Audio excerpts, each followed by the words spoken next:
আমার মনের সিংহাসন শুধু আল্লাহর জিকির করে, এই তো বুঝি আল্লাহ এসে আমার মনেই বসে পড়ে। আল্লাহর ডাকে হাসি কাঁদি আমার ভাবনার আড়ালে।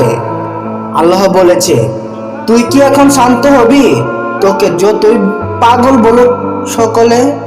আল্লাহ বলেছে, আমায় ছেড়ে যাবে না কখনো, যতই না বিপদ আসুক আমি তোকেই ভালোবাসি। আর তোকে দুনিয়ার কেউ না ভালোবাসুক, আল্লাহ বলে, তুই তো আমার মনের পবিত্র ছোঁয়া। তুই যতই পাপ করিস না কেন, সব সময় তোর মনটা করে দোয়া। শুধু আল্লাহ আপন মনে বুঝে আমার মনের ব্যথা। আমার মন খারাপের কালে আমার হৃদয়ে বলে কথা। আল্লাহকে আমি রূপ দিই না, কারণ আমি সকল রূপ।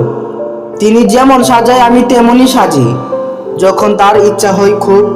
আমি কোনো রাসূল নই কিংবা তার কোনো নবী, তবু আমি আল্লাহর অতি ঘনিষ্ঠ এক মনতান্ত্রিক কবি। আল্লাহকে আমি একবার ডাকলে আল্লাহ ডাকে তারও বেশি। আমাকে কখনো জিততেই দেয় না, তাই তো মুস্কি হাসি। তিনিও হাসেন, আমিও হাসি, চলে দুজনার শব্দের লীলা খেলা। টেরই পাই না কখন যে রাত্রি হয়, কখন যে কাটে বেলা।